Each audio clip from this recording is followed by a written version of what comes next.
এই হলো deadline communications private limited. আপনারা দেখছেন এক্সপ্রেস নিউজ, খবর নেয়, খবর দেয়।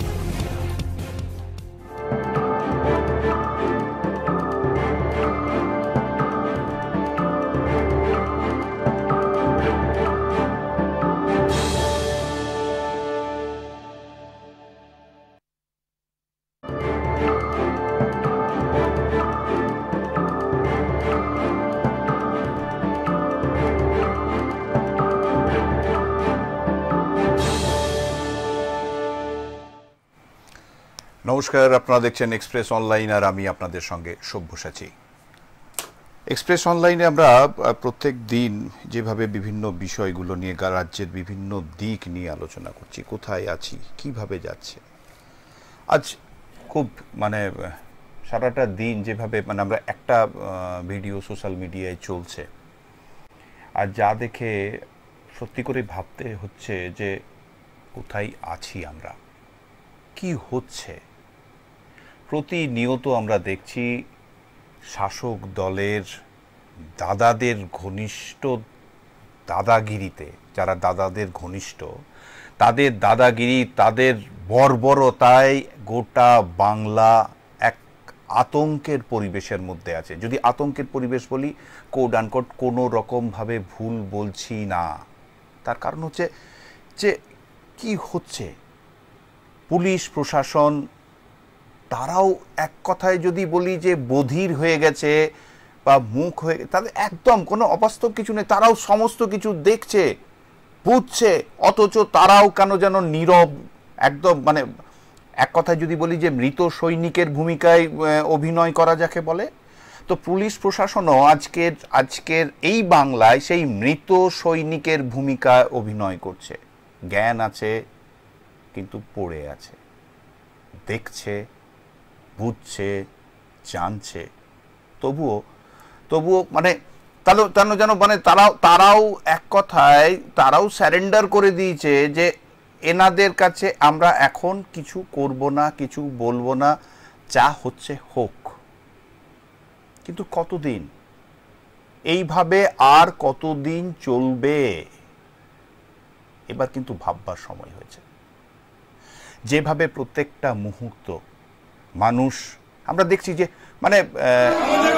যাকে তাকে আমরা যে ভিডিও দেখছি, একটা মেয়ে, তাকে বেঁধে দুটো পা দুজন ধরে আছে, দুটো হাত ধরে আছে, এবং অকথ্যভাবে তার উপর বর্বরতার থেকেও যদি অন্য কোনো শব্দের ব্যবহার করা হয়, সেই শব্দটা এখানে মানানসই।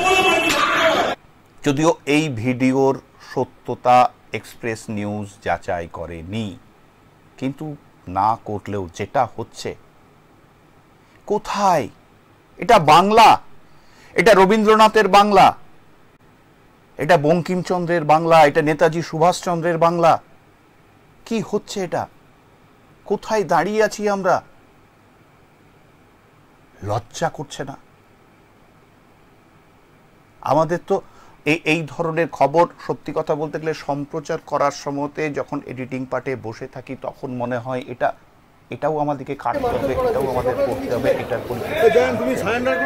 একজন মহিলা পশ্চিমবঙ্গের মহিলা মুখ্যমন্ত্রী, তার কাছ পর্যন্ত পৌঁছাচ্ছে না। এবং আজকে আমি তো আরো বিশেষ করে আরো অবাক হলাম যে যিনি ওই পানিহাটির এখন যিনি বিধায়ক মাননীয় মদন মিত্র, তিনি একটি সংবাদ মাধ্যমে বলছেন যে এটা সবাই জানতো, পুলিশও জানতো। আপনি তো আবার উনি এটা বলছেন 2021-এর আগের ঘটনা। তিনি তখন সেখানের বিধায়ক ছিলেন না। আমি বলছি আপনি বিধায়ক ছিলেন না, আপনি তো পরে বিধায়কও হয়েছেন। কিন্তু এই যে জয়ন্ত চৌধুরী, যিনি আপনার খুব ঘনিষ্ঠ, কেন মাথায় হাত রাখছেন এই সব লোকের? না নিজেদের বড়াই করা, নিজেদের নামের আগে কেউ আগে জিন্দাবাদ বলবে, এই রকম লোকদের পুষে রাখতে হচ্ছে আপনাদের? আমাদের দেখাতে লজ্জা লাগছে, আপনাদের করতে লজ্জা লাগে না? কি করছেন আপনারা? গোটা রাজ্য জুড়ে একদিকে আইন যেন মনে হচ্ছে এইসব দাদাদের, এইসব ভাইদের পৈতৃক সম্পত্তিতে পরিণত হয়েছে। আইন কেউ মানছেই না। কিছু না হলেও চোর মানে সন্দেহবশত চোর মনে করে মানুষকে মারধর হচ্ছে, মহিলাদের উপর অত্যাচার হচ্ছে, অথচ মাননীয় মুখ্যমন্ত্রী, মহিলা মুখ্যমন্ত্রী, তিনি সমস্ত কিছু দেখছেন, জানছেন, তারপরেও তিনি নিস্তব্ধ। তার কাছে তার মুখ থেকে একটা শব্দও বেরোচ্ছে না। কেন? হয়তো এই কথা বলার বা এই প্রশ্ন তোলার পর হয়তো আমাদের বা আমার গায়েও একটা ট্যাগ লেগে যাবে, কিন্তু ট্যাগ লাগলেও যেটা সত্যি, যেটা বাস্তব, সেটা কখনো না বলা হবে না, এটা বলবো। কারণ সংবাদ মাধ্যম, আমরা যদি মানুষের কাছে আয়নার ভূমিকাটা না করি, তাহলে এই সমাজের কোনো কিছুই থাকবে না। আমরা দেখছি প্রতিনিয়ত, প্রত্যেকটা দিন এমন কোনো দিন নেই যে দিন এমন কোনো আইন হাতে তুলে নেওয়ার ঘটনা ঘটছে না এই বাংলায়। আর পুলিশ, ওই যে বললাম মৃত সৈনিক, নীরব দর্শকের ভূমিকায় বসে বসে তারাও মজা নিচ্ছেন। তারা যদি বলতে যান, হয়তো তাদের ওই যে প্রাইম পোস্টিংটা আছে সেটা হয়তো অন্য কোথাও চলে যাবে, বা এমন কোথাও হয়তো পোস্টিং হয়ে যাবে যেখানে বাড়ির লোকের সঙ্গে সঙ্গে শুরু করে আন্ডার দ্য টেবিল সেটাও হয়তো বন্ধ হয়ে যাবে। তাই নেতাদের খুশি রাখতে হবে। নেতাদের যদি খুশ করে না রাখতে পারি, তাহলে হয়তো মানে চেয়ার, কিন্তু তিনি বুঝতে পারছেন না, বা এই যে যাদের ওপর ল এন্ড অর্ডারের দায়িত্ব, এই পুলিশ অফিসাররা বুঝতে পারছেন না যে আপনার ওই চেয়ারটা মিউজিক্যাল চেয়ার, যে কোনো সময় যে কোনো দিন চলে যাবে। হয়তো চাকরিটা থাকবে, কিন্তু যে চেয়ারের মোহ নিয়ে এই অন্যায় আবদারগুলোকে আপনারা বরদাস্ত করছেন, এটা থাকবে না। যদিও ব্যারাকপুর পুলিশ কমিশনারেটের পক্ষ থেকে স্বতঃপ্রণোদিতভাবে একটি মামলা রুজু হয়েছে, মহিলা কমিশনের পক্ষ থেকেও 3 দিনের মধ্যে এটার একটা রিপোর্ট চেয়ে পাঠিয়েছে। কিন্তু রিপোর্ট, মামলা, ফাইল, কমিশন, বাংলার মানুষ দেখতে দেখতে তার ধৈর্যের সীমা ছাড়িয়ে যাচ্ছে। কত দেখব? ফাইলের পর ফাইল, একটার পর একটা কমিশন, লোয়ার কোর্ট থেকে হাইকোর্ট, হাইকোর্ট থেকে সুপ্রিম কোর্ট, আবার যেই কে সেই, তার কোনো পরিবর্তন নেই। সাধারণ মানুষ যে তিমিরে ছিল সেই তিমিরেই আছে, তাদের কোনো পরিবর্তন নেই।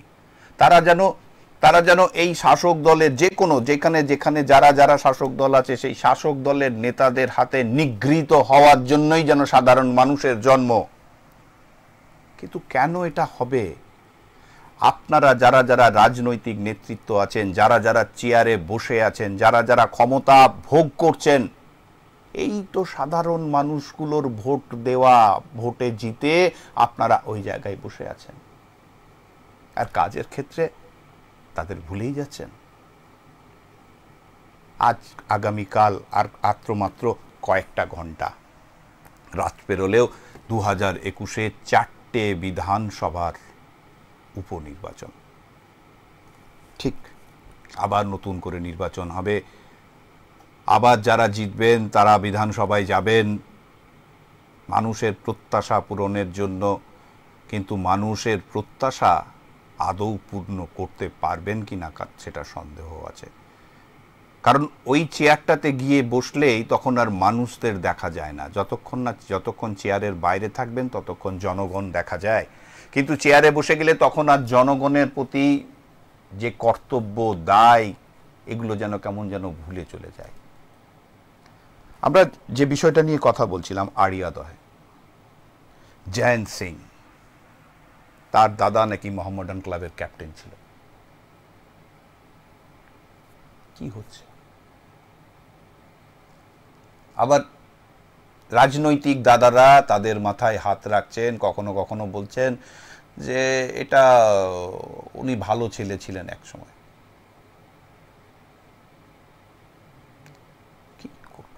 এই বিষয় নিয়ে আলোচনা করব, এবং আমাদের ওখানে যে প্রতিনিধি আছে তার সঙ্গেও এই বিষয়ে কথা বলবো। কিন্তু তার আগে একটা বিষয় আলোচনা না করলে নয়, সেটা হচ্ছে যে একটু আগে যেটা বললাম যে 4 চারটে কেন্দ্রের উপনির্বাচন 2021 সালের বিধানসভার নির্বাচনের পরে কেউ কেউ দল বদলু যারা ছিলেন তারা দল পাল্টেছেন, সাধারণ মানুষকে বুড়ো আঙুল দেখিয়ে তারা অন্য দলে চলে গেছেন। মানুষ যাদেরকে নির্বাচিত করেছিল তাদের সঙ্গে এক কথায় মজাক করেছেন, তাদেরকে আবার এক জায়গায় জড়ো করে নির্বাচন আগামীকাল। এই আগামীকাল আমরা যদি দেখি যে এই যে আগামীকাল যে নির্বাচন হবে, সেই নির্বাচনে বাগদা, রায়গঞ্জ, তারপর আপনার রানাঘাট এবং মানিকতলা, এই চারটে কেন্দ্রের নির্বাচন। গোটা দেশে যে আরও 6টি কেন্দ্রের 6টি রাজ্যের নির্বাচন হচ্ছে, তার সঙ্গে পশ্চিমবঙ্গের 4টি কেন্দ্রের নির্বাচন। আমরা রানাঘাট নদিয়া থেকে আমাদের প্রতিনিধি মাধব দেবনাথ আছে, মাধবের সঙ্গে কথা বলে নেব এবং কি পরিস্থিতি আছে এবং এই নির্বাচন ঘিরে তৎপরতায় বা কতটা সেটা নিয়ে একটু জানবো। তারপর আবার আগের বিষয়েও আসবো এবং আরও অনেকগুলো বিষয় আছে যেটা নিয়ে কথা বলবো। আমরা মাধবের সঙ্গে কথা বলবো। মাধব শুনতে পাচ্ছ? শোনা যাচ্ছে। মাধব আছো কেমন, তুমি বলো? ভালো চলছে একদম। অনেকদিন পর অনেকগুলো এপিসোড পরে তোমার সঙ্গে আজ কথা হচ্ছে। মাধব, একটা জায়গা বলো, সেটা হচ্ছে যে আর রাত পোহালেই রানাঘাট নির্বাচন। এই নির্বাচনকে ঘিরে যেভাবে এর আগে আমরা দেখেছি বিধানসভা 2021 সালের বিধানসভা নির্বাচনের সময় যে তৎপরতা ছিল, এই উপনির্বাচনের তৎপরতা কতটা? দেখো, এটা বলা যেতে পারে যে আজকে কিন্তু নদিয়ার যে রানাঘাট যে কলেজ রয়েছে সেখানে কিন্তু ডিসিআরসি করা হয়েছিল, প্রায় 3টে কাউন্টার কিন্তু ওখানে করা হয়েছে। অর্থাৎ সকাল থেকে একটা জোর কদমে কিন্তু প্রস্তুতি চলছিল, আর টোটালটাই কিন্তু প্রশাসনিক তৎপরতার মধ্যে দিয়ে আজকে ডিসিআরসি কমপ্লিট হয়। অর্থাৎ যারা ভোট কর্মী রয়েছে তারা কিন্তু ডিসিআরসি থেকে সমস্ত আসবাবপত্র কিন্তু সংগ্রহ করে, যেমন ইভিএম থেকে শুরু করে সবকিছু তারা কিন্তু সংগ্রহ করে এবং যে যার মতো ভোট কেন্দ্রে চলে যায়। ভোট কেন্দ্রে চলে যাওয়ার পরে অর্থাৎ পুলিশি নিরাপত্তা কিন্তু যথেষ্টই ছিল। আগামীকাল নদিয়া রানাঘাট বিধানসভার উপনির্বাচন, অর্থাৎ আমরা দেখেছি বিগত দিনে লোকসভা নির্বাচনে মুকুটমণি অধিকারী কিন্তু লোকসভা নির্বাচনে কিন্তু দাঁড়িয়েছিলেন তৃণমূলের প্রার্থী, অর্থাৎ জগন্নাথ সরকার ছিলেন বিজেপি প্রার্থী। আর জগন্নাথ সরকার কিন্তু প্রায় 1,90,000 ভোটে তৃণমূল প্রার্থী মুকুটমণিকে কিন্তু পরাজিত করে। অর্থাৎ প্রার্থী কিন্তু রাজনৈতিক ভোল বদলে যায়, অর্থাৎ সমীকরণ তৈরি হয়। এরপরে কিন্তু তৃণমূল চেয়েছিল যে একটা রণকৌশল তৈরি করার, আর সেখানে দেখা গেল মুখ্যমন্ত্রী মমতা বন্দ্যোপাধ্যায় আবারও কিন্তু ওই বিধানসভা উপনির্বাচনে মুকুটমণি অধিকারীকে তিনি কিন্তু প্রার্থী হিসেবে ঘোষণা করেছেন। আর তারপর থেকেই মুকুটমণি অধিকারী তিনি কিন্তু লাগাতার প্রচার করে গেছেন।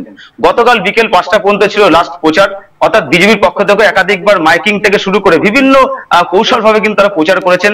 যদিও এবার নির্বাচনে কিন্তু কোনো শিশুকে কিন্তু রাস্তায় নামতে দেখা যায়নি। মিছিল হতে পারে, মিটিং হতে পারে, দলীয় বৈঠক হতে পারে, কিন্তু কোনো শিশুকে উল্লেখ করা যায়নি। কেননা নির্বাচন কমিশন কিন্তু কড়া বার্তা দিয়েছিলেন, কারণ এইবার নির্বাচনে কিন্তু কোনো রকম ভাবেই শিশুদের ব্যবহার করা হবে না, তাদের মডেল করা হবে না। অর্থাৎ রানাঘাট লোকসভা কেন্দ্রের যে তৃণমূল প্রার্থী মুকুটমণি অধিকারী ছিলেন, তিনি কিন্তু লোকসভা নির্বাচনে একটু হতাশ হয়ে পড়েছিলেন। তবু তিনি দাবি করেছিলেন যে কোথাও হয়তো ভুলভ্রান্তি ছিল, দলের পক্ষে হয়তো কোনো রকম কোনো সমস্যা ছিল, আর সেই কারণে তাকে পরাজিত হতে হয়েছে। কিন্তু লোকসভা নির্বাচনের পরে যখন আবার ওই বিধানসভা কেন্দ্রে উপনির্বাচন, অর্থাৎ মুকুটমণি অধিকারী এতটাই বিশ্বাসী যে এইবার নির্বাচনে তিনি কিন্তু জয়লাভ করবেন। কারণ রানাঘাট লোকসভা কেন্দ্রের পাশাপাশি রানাঘাট দক্ষিণ বিধানসভা কেন্দ্র কিন্তু মতুয়া অধ্যুষিত জায়গা, সেখানে কিন্তু মুকুটমণি অধিকারী কিন্তু মতুয়াদের একটা অংশ। অর্থাৎ যারা মতুয়া রয়েছে তারা অনেকটা আশীর্বাদ করে মুকুটমণিকে, এতটাই কিন্তু আশাবাদী মুকুটমণি অধিকারী। আচ্ছা, আমাকে একটা জিনিস বলো, আমি যদি লোকসভার নিরিখে যাই, তা তুমি যে রানাঘাট দক্ষিণ বিধানসভার কথা বলছো, সেই রানাঘাট দক্ষিণ বিধানসভায় মুকুটমণি অধিকারী বা এই যে মতুয়া অধ্যুষিত যে এলাকা তার কথা বলছো, সেখান থেকে কিন্তু খুব একটা বেশি ভোট তো কিন্তু উনি পাননি। যদি ভোট অফ পার্সেন্টেজ বলা যায় তাহলে কিন্তু অনেকটাই তিনি ওখানে পিছিয়ে ছিলেন। তাহলে কিসের উপর তিনি ওখানে ভরসা করছেন? দেখো, মুকুটমণি অধিকারী যখন বিজেপিতে ছিলেন তখন কিন্তু একটা হাড্ডাহাড্ডি লড়াই ছিল তৃণমূলের সাথে। অর্থাৎ যখন জগন্নাথ সরকারের সাথে একটা মনোমালিন্য হয় এবং একটা দলবিরোধ ঘটনা ঘটে, তখন মুকুটমণি অধিকারী বিজেপিতে ছেড়ে কিন্তু তৃণমূলে আসতে বাধ্য হয়েছিলেন, এমনটাই দাবি করেছেন মুকুটমণি অধিকারী। কিন্তু মুকুটমণি অধিকারী এতটা আত্মবিশ্বাসী যে রানাঘাট দক্ষিণ বিধানসভায় তার যখন বাড়ি, অর্থাৎ মতুয়া অধ্যুষিত যারা মানুষ তার প্রতি ভরসা রাখবেন। কিন্তু লোকসভা নির্বাচনে আমরা দেখতে পেয়েছি রানাঘাট উত্তর পূর্ব বিধানসভা সবথেকে বেশি ভোট পেয়েছিল কিন্তু বিজেপি প্রার্থী জগন্নাথ সরকার, আর সেখানে ব্যাপক ভোটের ব্যবধানে কিন্তু মুকুটমণি অধিকারীকে কিন্তু মানে হারিয়ে দিয়েছিলেন। আর 1,90,000 ভোট, যদিও নবদ্বীপ বলতে পারো, শান্তিপুর বিধানসভা বলতে পারো, এই বিধানসভা কেন্দ্রগুলিতে কিন্তু কোনো রকম ভাবেই যে খুব একটা বেশি র্যাঙ্ক নিয়ে যে বিজেপি বেরিয়ে গেছিল তা কিন্তু নয়, প্রায় একটা সমতুল্য ঘটনা ঘটেছিল। কিন্তু অন্যদিকে দেখা যাচ্ছে রানাঘাট উত্তর পূর্ব বিধানসভায় সেখানে বিজেপির কিন্তু ব্যাপক একটা লিড গেছে। অর্থাৎ মুকুটমণি যতই দাবি করুক না কেন যে রানাঘাট লোকসভা কেন্দ্র মানে মতুয়া অধ্যুষিত, সেখানে কিন্তু অনেকটাই ভাটা পড়েছে তৃণমূলের, আর ভোট বাক্সে কিন্তু ভাটা পড়েছে। কিন্তু উপনির্বাচনের ক্ষেত্রে এখন দেখার যে মুকুটমণি অধিকারীর যে দাবি সে কতটা বাস্তবায়িত হয়।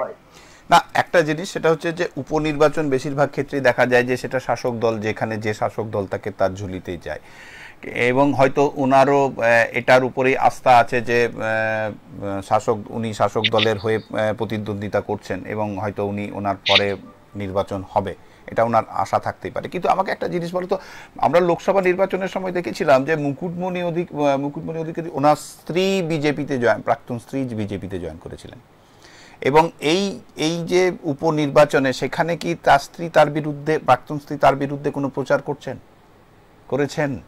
লোকসভা নির্বাচনের যে দিনক্ষণ ছিল সেই দিনক্ষণের মধ্যে হঠাৎ করে একটা নতুন কিন্তু রণকৌশল তৈরি করেছিল বিজেপি, আর যেখানে দেখা গেছে যে মুকুটমণি অধিকারী অর্থাৎ তার স্ত্রী, এখনো খাতায় কলমে তার স্ত্রী, তিনি কিন্তু মুকুটমণির উপরে কিন্তু একটা বিস্ফোরক অভিযোগ করেছিলেন যে বিভিন্ন তাকে ষড়যন্ত্র করা হয়েছে ইত্যাদি, তার প্রতি একটা কালিমা লিপ্ত করার চেষ্টা। আর সেখানে কিন্তু মুকুটমণি অধিকারীকে সরাসরি কিন্তু হুঁশিয়ারি করেছিলেন। এরপরে মুকুটমণি অধিকারী যে স্ত্রী তিনি কিন্তু বিজেপিতে যোগদান করেন, আর বিজেপিতে যোগদান করার পরেই তিনি কিন্তু শান্তিপুর বিধানসভাতেই তিনি ভোটদান করেন। এরপরে একের পর এক বিস্ফোরক মন্তব্য করে মুকুটমণি অধিকারীর বিরুদ্ধে, যদিও এই মন্তব্যে কিন্তু কোন রকম ভাবে মুখ খুলেনি মুকুটমণি অধিকারী। তিনি বলেছেন পাগলে কি না খায় ছাগলে কি না শোনে, এই বার্তায় কিন্তু বারবার বলেছে। কিন্তু কখনো দেখেছি যে ভোট প্রক্রিয়া শেষ হওয়ার পরে আর কিন্তু নতুন করে কোনো উস্কানিমূলক ঘটনা কিন্তু এখনো পর্যন্ত ঘটায়নি মুকুটমণি অধিকারীর স্ত্রী। অর্থাৎ এক প্রকার বলা যেতেই পারে যে এই মুহূর্তে যে পর্যায়ে দাঁড়িয়ে আছে রানাঘাট দক্ষিণ বিধানসভার উপনির্বাচন, সেখানে কিন্তু বিজেপি একটা বড় সড়ো কিন্তু রণকৌশল তৈরি করেছে। দাদা আমাকে আরেকটা জায়গায়, সেটা হচ্ছে যে দেখো, প্রথম কথা হচ্ছে যে প্রার্থী যেই হোক, তিনি লোকসভায় পরাজিত হয়ে থাকুন, বিধানসভায় আবার নতুন করে, এর আগে তিনি বিধানসভায় বিজেপির হয়ে জিতেছিলেন।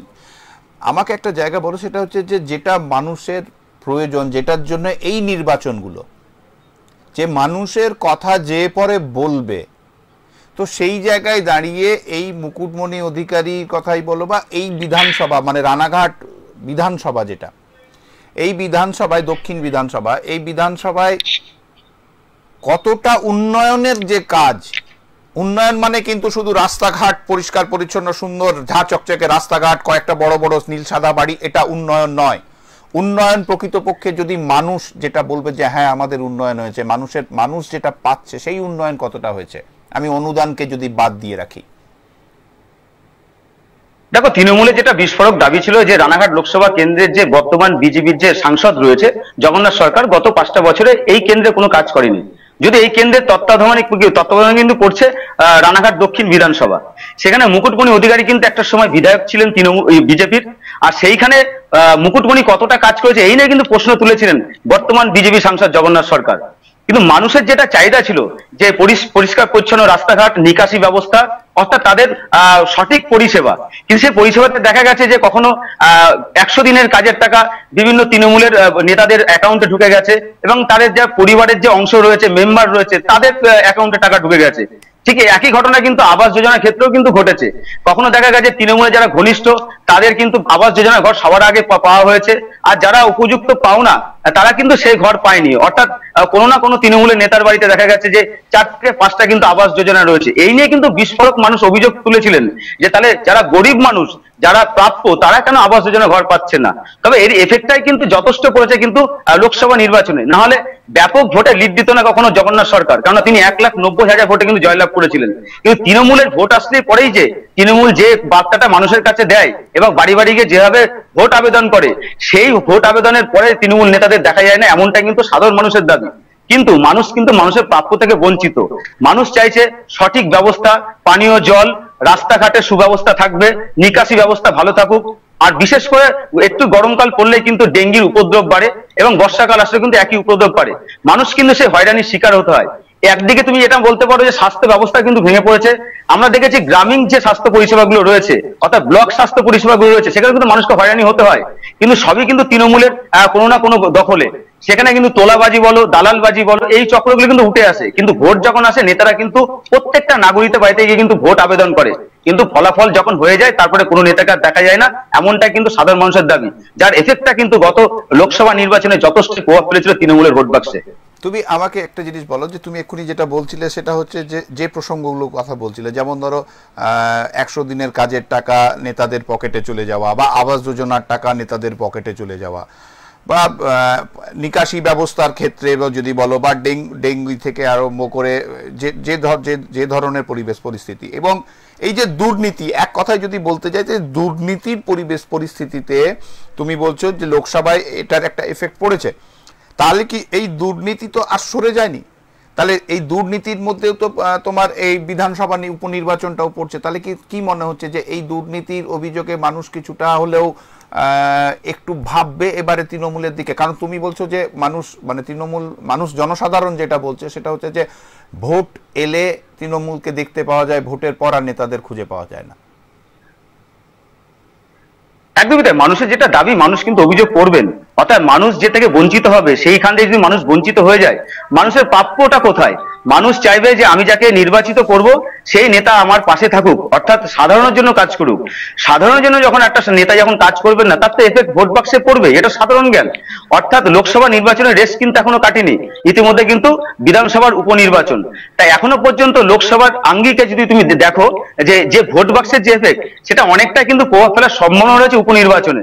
কারণ একটাই, সেই পরিষেবা কিন্তু মানুষ এখনো পর্যাপ্ত পায়নি, মানুষের যেটা প্রয়োজন মানুষ কিন্তু সেটা পায়নি। অর্থাৎ মানুষের মধ্যে একটা ক্ষোভ বিক্ষোভ কিন্তু আছেই, এবং এখনো কিন্তু যেটা মনে করা হচ্ছে যে এর প্রভাব কিন্তু তৃণমূলের ভোট বাক্সে পড়বে।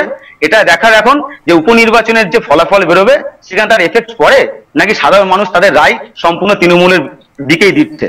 একদম, কালকে নির্বাচন খুব সুন্দর করে এবং সুস্থভাবে শান্তি শৃঙ্খলা বজায় রেখে বিভিন্ন জায়গা থেকে লক্ষ্য করে কালকে নির্বাচনটা তুমি দেখো, করো এবং পাঠাও আমাদের, এবং এই নিয়ে কালকেও তোমার সঙ্গে আমরা কথা বলবো।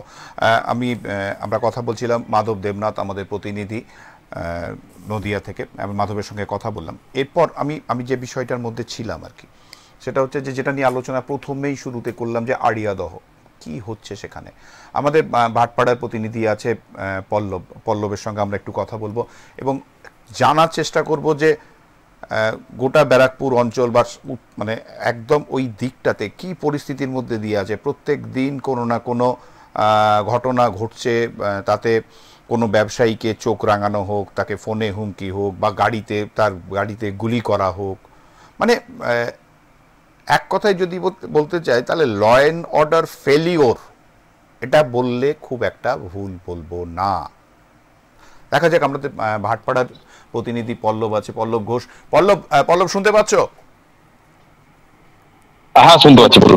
পল্লব, আমি তোমার কাছে প্রথম যে জায়গাতে যাব, যেটা নিয়ে আমি আজকে শুরুও করেছিলাম, সেটা হচ্ছে যে আড়িয়াদহ এবং জয়ন্ত সিং, যা নিয়ে গোটা দেশ আজ জয়ন্ত সিংকে নিয়ে গোটা দেশ বিভিন্ন রকমভাবে একদম উদ্বেগ, মানে কি হচ্ছে এটা নিয়ে তারা প্রত্যেকটা মানুষ আজ কনফিউজ যে তারা কি দেখছে। এটা এইভাবে নির্মমভাবে একজন মহিলাকে মারধর করা হচ্ছে।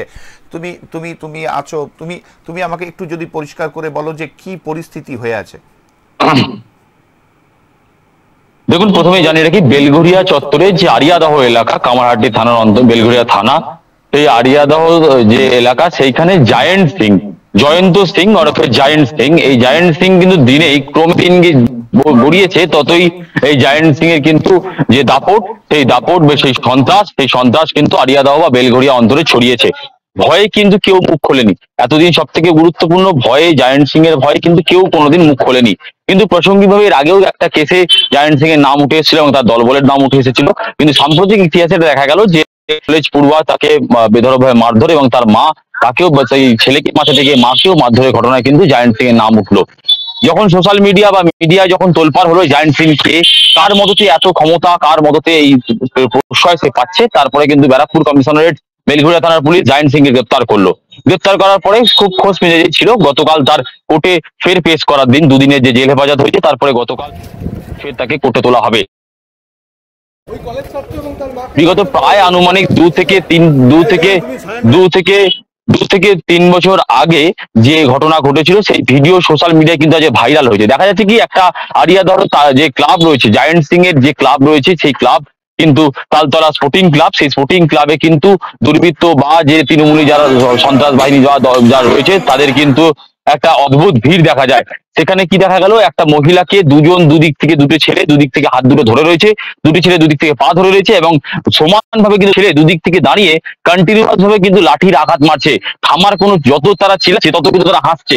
এই ছবি কিন্তু দেখা যাচ্ছে কিন্তু সমাজের চোখে যথেষ্ট শিহরিত হওয়ার মতো দিন, যে যত একটা মেয়েকে মারছে, মেয়েটা যত চিল্লাচ্ছে, তারাও কিন্তু সেই যারা মারছে তারাও কিন্তু ততটাই বেশি হাসছে। তাদের অপরাধ কি? তাদের অপরাধ কিন্তু এখনো মধ্যে জানা যায়নি। সেই ঘটনা যখন সোশ্যাল মিডিয়ায় ভাইরাল হলো, তারপরেই কিন্তু ব্যারাকপুর কমিশনের দ্রুত পদক্ষেপ নিল। নিজে তার যে এক্স হ্যান্ডেল রয়েছে সেখানে পোস্ট করলো যে জায়েন্ট সিং কে কিন্তু বা জায়েন্ট সিং এর অনুগামী এই ঘটনা কিন্তু সুমোটো মামলা রুজু করা হবে। শুধু তাই নয়, জাতীয় মহিলা নির্বাচন কমিশন কিন্তু জাতীয় মহিলা কমিশন রয়েছে, সেই জাতীয় মহিলা কমিশন কিন্তু সরাসরি রাজ্য পুলিশের যে ডিজি তাকে বললো 3 দিনের মধ্যেই ঘটনা রিপোর্ট দিতে হবে। এমনকি কি ব্যবস্থা নেওয়া হচ্ছে সেই বিষয়ে কিন্তু ডিজি কে জানানো হয়েছে। বিশ্বস্ত সূত্রের খবর, এই ডিজি কিন্তু জাতীয় মহিলা কমিশনের যে নির্দেশ, সেই নির্দেশ পাওয়ার পরই কিন্তু তৎপর হয়েছে। খোদ আলোক রাজুরিয়া সিপি, তাকে কিন্তু নির্দেশ দেওয়া হয়েছে যাতে দ্রুত পদক্ষেপ নেওয়া হয়, যাতে এই ঘটনা কোনোভাবেই বর্বরচিত ঘটনা যাতে ব্যবস্থা নেওয়া যায়, সেই ঘটনার দিকেও কিন্তু সব দিকে নজর রয়েছে। ব্যারাকপুর কমিশনারেট কিন্তু এই বিষয়ে যে কঠোর পদক্ষেপ নেবেই বা কঠোর মনোভাব নেবেই সেই বিষয়ে কিন্তু বলার কোনো সন্দিহান নেই। সব্যসাচিদা, আগে একটা পৈশাচিক হাসি বলতে পারি, কারণ ওই শব্দটা না যোগ করলে মনে হয় না মানে হাসির অপমান করা হবে, প্রথম কথা। দ্বিতীয় নম্বর কথা হচ্ছে যে তুমি বলছো ব্যারাকপুর কমিশনারেট, মানে আমরাও এটা বলছি এবং খবরের মধ্যেও নিয়ে এসেছি যে যাই হোক তাদের ঘুম ভেঙেছে এবং তারা অনেক দিন পর এটাকে নিয়ে স্বতঃপ্রণোদিতভাবে এটা নিয়ে মামলা করছে এবং মহিলা কমিশনের পক্ষ থেকে, কেন্দ্রীয় মহিলা কমিশনের, জাতীয় মহিলা কমিশনের পক্ষ থেকেও এটার উপর চাপ দেওয়া হয়েছে। কিন্তু তুমি আমাকে একটা জিনিস বলো যে আজকে শুধু আরিয়াদহ নয়, আজ যদি আমি ব্যারাকপুরের কথা বলি, বাটপাড়ার কথা বলি, আমরা প্রতিনিয়ত দেখছি মানে ওখানে একটা সন্ত্রাসের বাতাবরণ প্রতিনিয়ত প্রতিটা মুহূর্ত তৈরি হয়ে আছে। মানুষ হয়তো ভয়ে এইরকম জায়েন্ট, এইরকম শাহজাহান, এরা তো প্রত্যেকটা জায়গায় এরা ইনপুট করে রেখেছে। এদের হাত থেকে নিস্তার পাওয়ার জন্য পুলিশ প্রশাসন তাদের কি ঘুম ভাঙবে না? এবং আমার তোমার কাছে, হ্যাঁ বলো। ব্যারাকপুর লোকসভা চৌঠা ঘোষণা হয়েছে, কিন্তু একটা অদ্ভুত পরিস্থিতি তৈরি হয়েছে। কখনো অজয় মন্ডল এলাকায়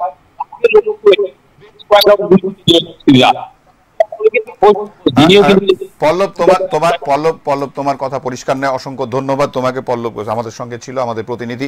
আমরা যে বিষয়টাতে বলছিলাম যে এই যে এটাতে নিয়ে আমাদের এখন সব থেকে বড় বিষয় সেটা হচ্ছে দেখার যে পুলিশ প্রশাসন এবং রাজ্যের ক্ষমতাসীন, মানে রাজ্যের যে ক্ষমতাসীন দল আছে, তারা, দলের কথা বলবো, যে সরকার আছে, তারা কি কতটা সঠিক পদক্ষেপ নেয় এবং এই যে যারা এই কাণ্ডের সঙ্গে যুক্ত তারা কতটা শাস্তি পাচ্ছে না, আবার দাদাদের অনুকূলতায় তারা আবার নিজের ঘরে ফেরত চলে আসবে পরের দিনে। এটাও কিন্তু বড় দেখার। কিন্তু ঠিক তার সঙ্গে আমাদেরকে আরও কিছু বিষয়গুলো দেখতে হবে। আমরা যেমন ধরুন আমাদের বললাম সেটা হচ্ছে যে কালকে যে উপনির্বাচন আছে, 4টি কেন্দ্রে উপনির্বাচন, তার মধ্যে রায়গঞ্জ আছে, মানিকতলা আছে। আমরা দেখেছি যে যেমন দেখা গেল যে রানাঘাট দক্ষিণ কেন্দ্রে মুকুটমণি অধিকারীর উপর রাজ্যের শাসক দল ভরসা রেখেছেন। ঠিক সেইভাবেই মানিকতলা কেন্দ্রে তার সাধন পাণ্ডে, যে ওই এলাকার যেখানে মানিকতলার যিনি বিধায়ক ছিলেন, তার স্ত্রী সুপ্তি পাণ্ডের উপরেও কিন্তু ভরসা রেখেছেন। ওখানেও কিন্তু একটা মজার, তার মেয়েকে কিন্তু টিকিট যার পাওয়ার কথা বা যিনি আশা করেছিলেন তিনি কিন্তু টিকিট পাননি এবং একটা মানে দূরত্বের বাতাবরণ, মানে রাজনীতি যে কোন জায়গায় যায়। আমরা দেখলাম যে বাংলায় রাজনীতিতে স্বামী স্ত্রী আলাদা হয়ে যায় এবং সেটা এমন একটা পর্যায়ে পৌঁছায় যে কেউ কারো মুখ দেখা দেখিটাও বন্ধ হয়ে যায়। দীর্ঘদিনের একটা সম্পর্ক, সেটাও কিন্তু রাজনীতির কারণে শেষ হয়ে যায়।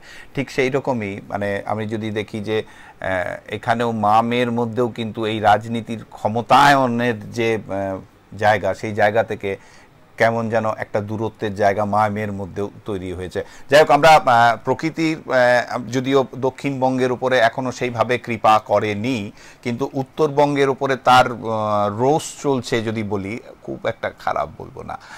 যাই হোক, আমরা একটু উত্তরবঙ্গের দিকে দেখি। উত্তরবঙ্গে আমাদের এই মুহূর্তে আমাদের সঙ্গে রয়েছে জলপাইগুড়ি থেকে সৌভিকের সঙ্গে আমরা কথা বলে নেব এবং কি পরিস্থিতি। সৌভিক শুনতে পাচ্ছ? সৌভিক, আমাকে বলো, মানে প্রথম কথা হচ্ছে যে তোমরা উত্তরবঙ্গে রয়েছে, আমরা দক্ষিণবঙ্গে, এখানে বসে থেকে জলের জন্য হাহাকার করছি, কবে বৃষ্টি হবে, কবে মোটামুটি মানুষ শান্তিতে একটু ভিজবে। আর সেই জায়গায় তুমি উত্তরবঙ্গে দাঁড়িয়ে আছো, জলপাইগুড়িতে দাঁড়িয়ে আছো, মাঝে মাঝে খবরের মাধ্যম মানে খবর পাঠাতে পাঠাতে তুমি তিস্তার হুঙ্কারও আমাদের শোনাচ্ছ। আমাকে একটা জায়গা বলো, সেটা হচ্ছে যে কি পরিস্থিতি এই মুহূর্তে জলপাইগুড়ির? দেখো সব্যসাচীদা, যেহেতু জলপাইগুড়ির ওপর দিকে বয়ে গিয়েছে, একদম জলপাইগুড়ির জেলার চিরে গিয়েছে তিস্তা নদী, অর্থাৎ এই তিস্তা নদী সিকিম থেকে নেমে আসছে, অর্থাৎ সিকিম পাহাড়ে যখন এই মুহূর্তে দাঁড়িয়ে প্রতিদিন প্রতি রাতে অতি ভারী বৃষ্টি হচ্ছে, সেই বৃষ্টির জল কিন্তু গড়িয়ে আসছে একদম তিস্তা নদী দিয়ে।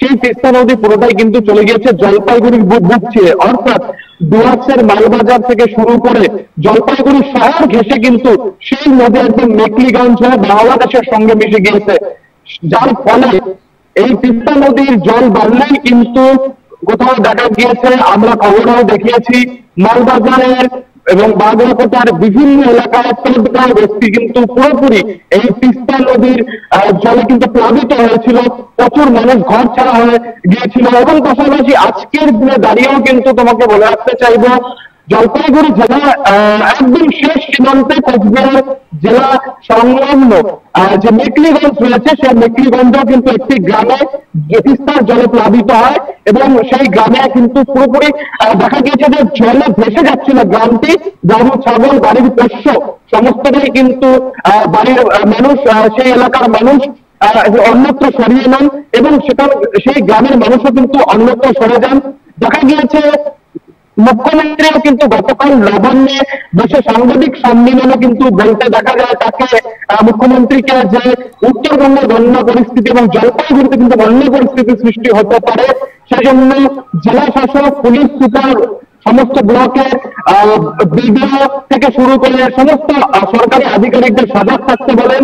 পাশাপাশি সেই মুখ্যমন্ত্রী গতকালকে সাংবাদিক বৈঠকের পরে কিন্তু আজকে দেখা গিয়েছে সেচ দপ্তরের প্রতিমন্ত্রী সাবিনা ইয়াসমিন, তিনি ময়নাগুড়ি এলাকায় তিস্তা নদী সংলগ্ন এলাকায় কিন্তু বাস পরিদর্শনে এসেছিলেন। অর্থাৎ মুখ্যমন্ত্রীর কিন্তু নির্দেশ রয়েছে যে সমস্ত প্রশাসনের আধিকারিক সজাগ উত্তরবঙ্গের এই জলপাইগুড়ির বন্যা পরিস্থিতি ক্ষতি করতে না পারে সাধারণ মানুষকে, বৃষ্টিপাত চলছে, এই বৃষ্টিতে যাতে কোন রকম ক্ষয়ক্ষতি বা কোন মানুষের প্রাণহানি বা এই বন্যার জলে কোন রকম যাতে দুর্ঘটনা না ঘটায় সেদিকে কিন্তু মুখ্যমন্ত্রী নজর রাখতে বলেছেন প্রশাসনকে।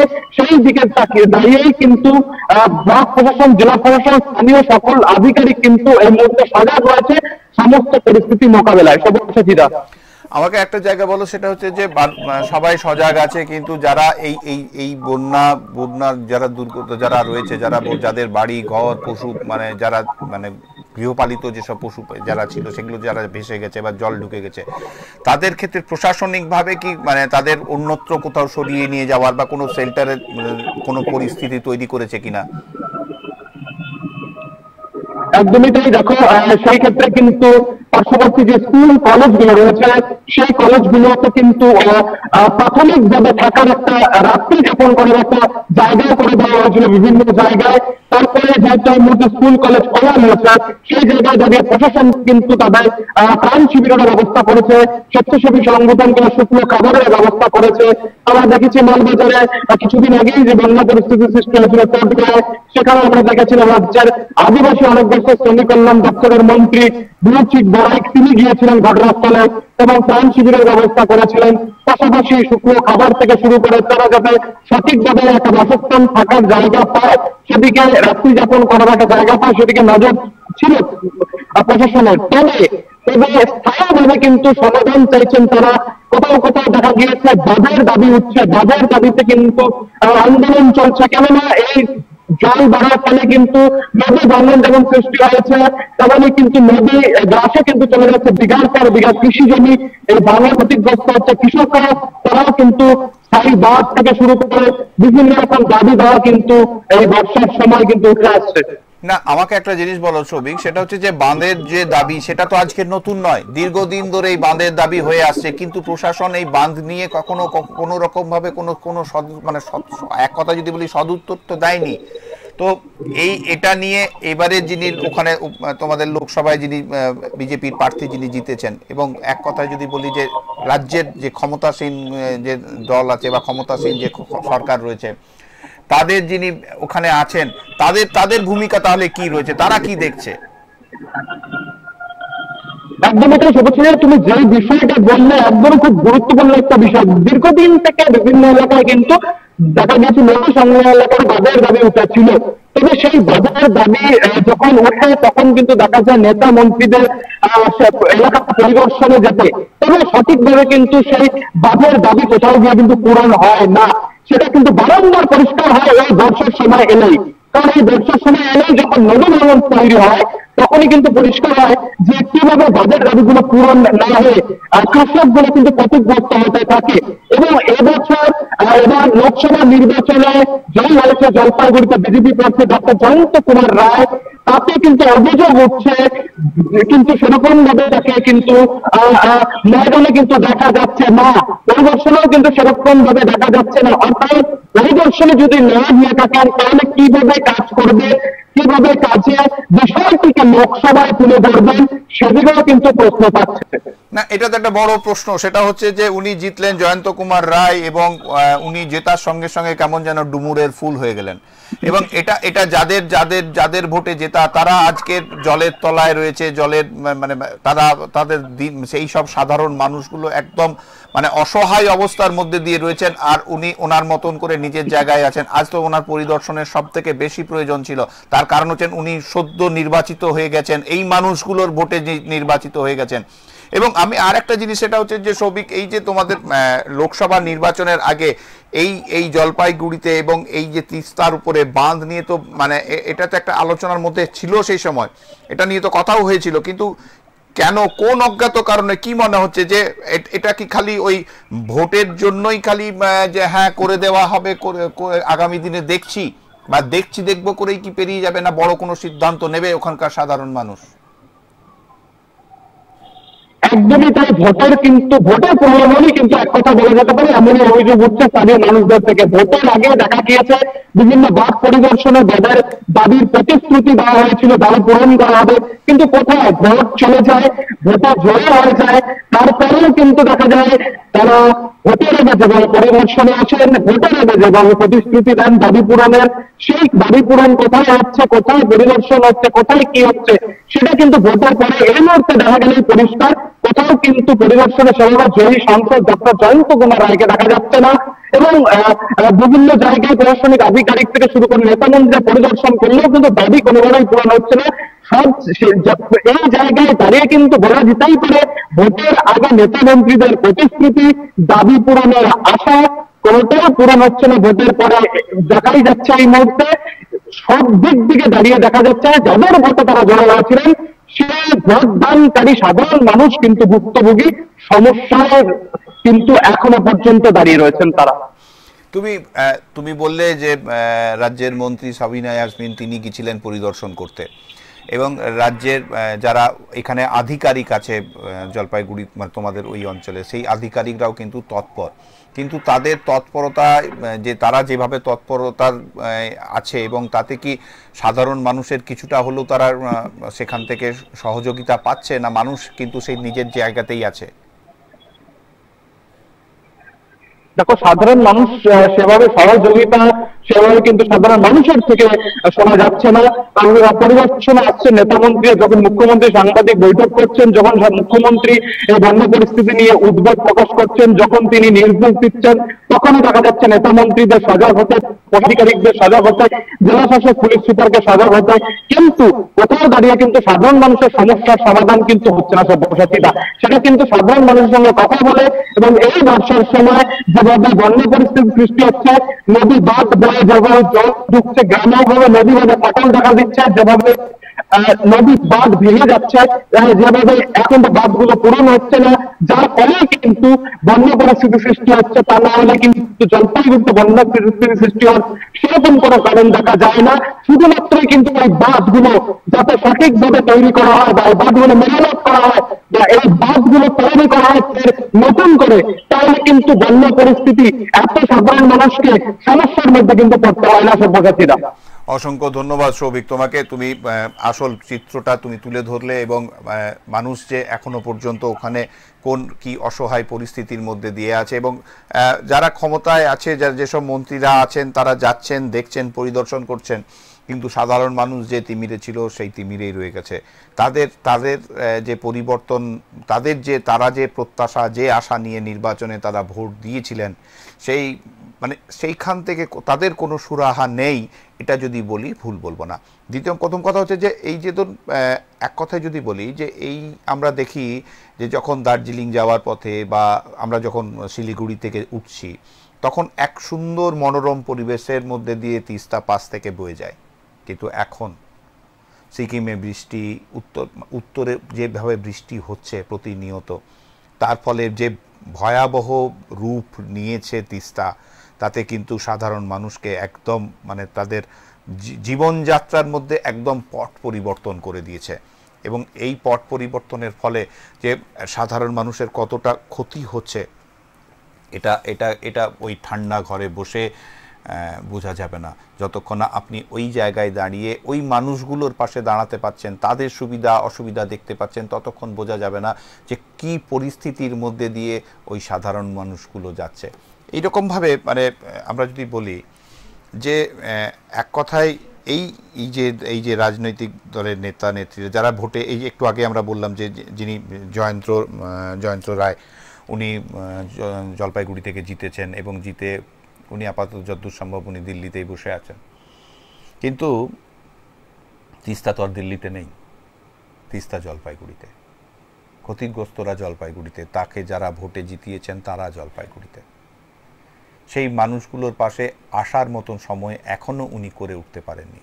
যদিও রাজ্য সরকারের মন্ত্রী, তিনি এসেছেন, তিনি পরিদর্শন করেছেন, কিন্তু বাকিদের ব্যাপারটা, বাকি যারা ক্ষমতায় জিতে, লোকসভা নির্বাচনে জিতে, লোকসভায় এই মানুষগুলোর জন্য যে বাঁধ নিয়ে দীর্ঘদিন ধরে তারা প্রতিনিয়ত বলে যাচ্ছে যে একটা বাঁধের প্রয়োজন আছে, তার কারণ হচ্ছে যে বাঁধ যদি না দেওয়া যায়, এই যে বন্যা বা এই যে বন্যার পরিস্থিতি তৈরি হয়েছে, তাতে কৃষি জমিগুলো জলের তলায় চলে গেছে। কৃষি জমি যদি জলের তলায় চলে যায়, তাহলে মানুষ চাষ করবে কোথায়? দুমুঠো অন্ন তুলে নেবে কোথা থেকে? এইগুলো এখানে যদি বাঁধ হয়, হ্যাঁ জানি অনেক বড় প্রজেক্ট, অনেক সময় লাগবে, কিন্তু সেই সময়টা কি এতগুলো বছরেও হয়নি? আমরা এতগুলো লোকসভা নির্বাচন, 18তম লোকসভা নির্বাচন পার করে দিলাম, এখনো হলো না সময়। তাহলে যার 18তে হলো না, তার কি 80তেও হবে? এটা কিন্তু একটা বড় প্রশ্ন থেকেই যাচ্ছে। যাই হোক, আমাদের কাজ আপনাদের সামনে তুলে ধরা, আমরা আপনাদের সামনে তুলে ধরব প্রত্যেকটা মুহূর্ত। যেমন আড়িয়াদহ তুলে ধরেছি, সেই জায়গার পরিস্থিতি তুলে ধরেছি, আমরা জলপাইগুড়ি তুলে ধরলাম। যদি আমি পিসিআরকে বলবো যে যদি আলিপুরদুয়ার বা ওই দিকের উত্তরের যদি কাউকে পাওয়া যায়, সেই জায়গায় কি আছে না আছে, তো এরকম আর কি। তো প্রকৃতির যে রূপ, সেই রূপের এই যে ভয়ঙ্কর রূপ, এটা যেমন আছে, ঠিক আমাদের এদিকেও আমরা যদি বলি যে বৃষ্টির যে সম্ভাবনার কথা আবহাওয়া দপ্তর বিভিন্ন সময় বলেই যাচ্ছেন যে আগামীকাল সারাদিনে বৃষ্টির সম্ভাবনা রয়েছে। সম্ভাবনা, ঠিক এই সম্ভাবনা শব্দের মতন করে রাজ্যে শান্তি, আগামী দিনে শান্তি স্থাপন হবে, আপনি, আমি এবং আরও যারা আছি তারা শান্তিতে নিরাপদে বাইরে ঘুরতে পারবো, বেরোতে পারবো। কালকে রাস্তার মাঝে স্বামী স্ত্রী বা দুই বন্ধু বা মা ছেলে কোনো দুর্বৃত্তের হাতে মার খেতে হবে না। কেউ রাস্তায় বেরিয়ে গেলে কোনো মহিলাকে ছেলে ধরা ভেবে বা তার উপর অত্যাচার হবে না।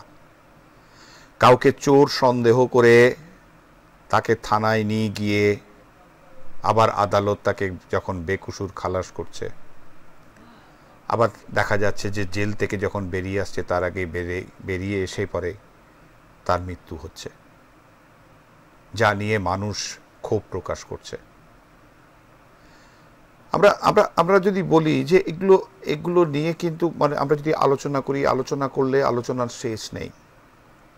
প্রতিনিয়ত আমি আপনার ঘরে, আমার ঘরে, আপনার প্রতিবেশীর, আপনার পাশের বাড়িতে যেখানেই দেখবেন কোথাও না কোথাও এই ধরনের অঘটন, এই ধরনের দুর্বৃত্তদের, এক কথায় যদি বলি দাদাগিরি, এটা কিন্তু চলেই যাচ্ছে।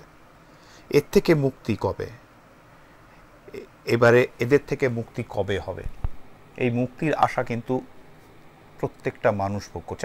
আমি আলিপুরদুয়ারের কথা বললাম, আর পিসিআর থেকে আলিপুরদুয়ারের আমাদের যে প্রতিনিধি আছে সুমিত কার্জি, তাকে তুলে দিয়েছে আপনাদের সামনে। আমি কথা বলে নেব সুমিত কার্জির সঙ্গে। সুমিত, তুমি আলিপুরদুয়ারে রয়েছো, আমি তোমার সঙ্গে বলতে যেদিনই কথা হচ্ছে সেদিনই তখনই খবর পাঠাচ্ছ বৃষ্টি হচ্ছে। আজকে কি পরিস্থিতি ওখানে? বন্যার পরিস্থিতি কি? তুমি তো যে খবরগুলো পাঠাচ্ছ আমাদের, তাতে তো চাষের জমি থেকে আরম্ভ করে সমস্ত জলের তলায় চলে গেছে। এখন পরিস্থিতি কি? দেখো, আলিপুরদুয়ার ডুয়ার্সের জলদাপাড়া যে সিসামারা নদী রয়েছে সেটি ভয়াবহ।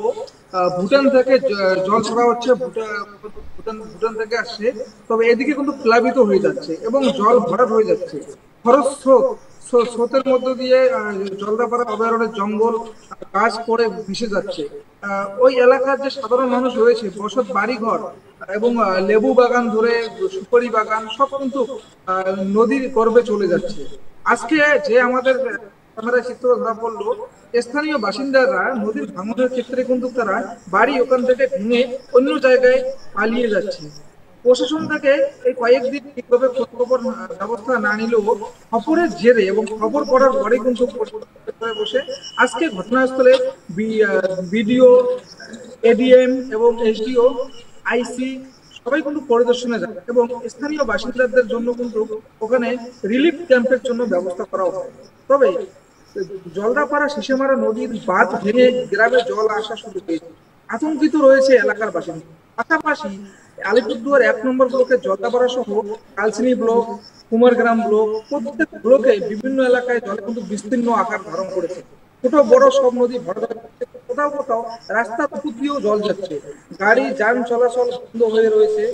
এর ফলে কিন্তু যোগাযোগ বিচ্ছিন্ন।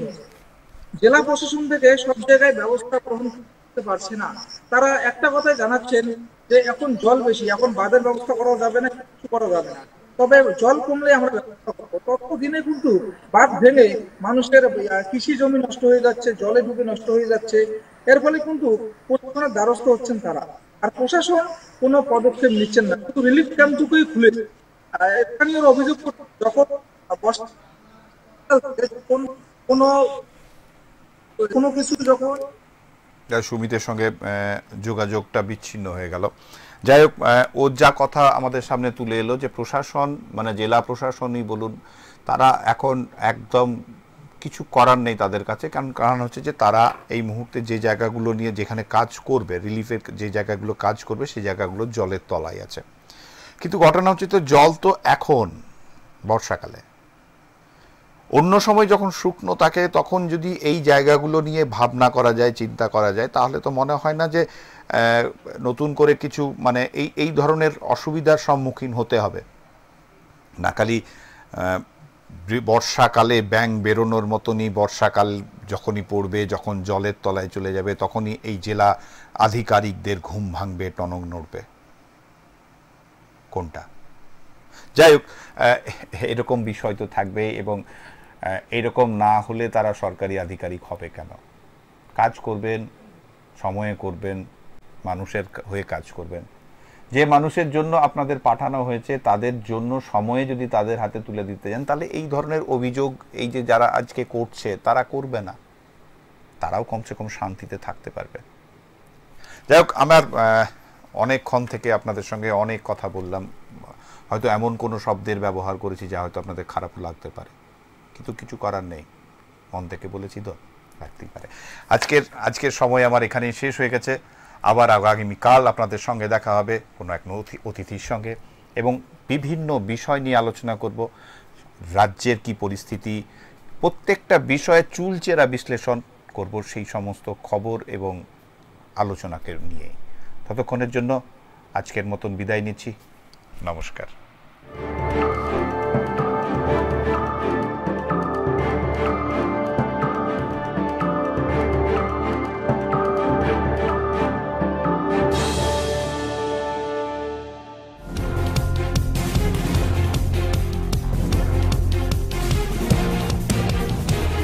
এই হলো ডেডলাইন কমিউনিকেশনস প্রাইভেট লিমিটেড। আপনারা দেখছেন এক্সপ্রেস নিউজ, খবর নেয়, খবর দেয়।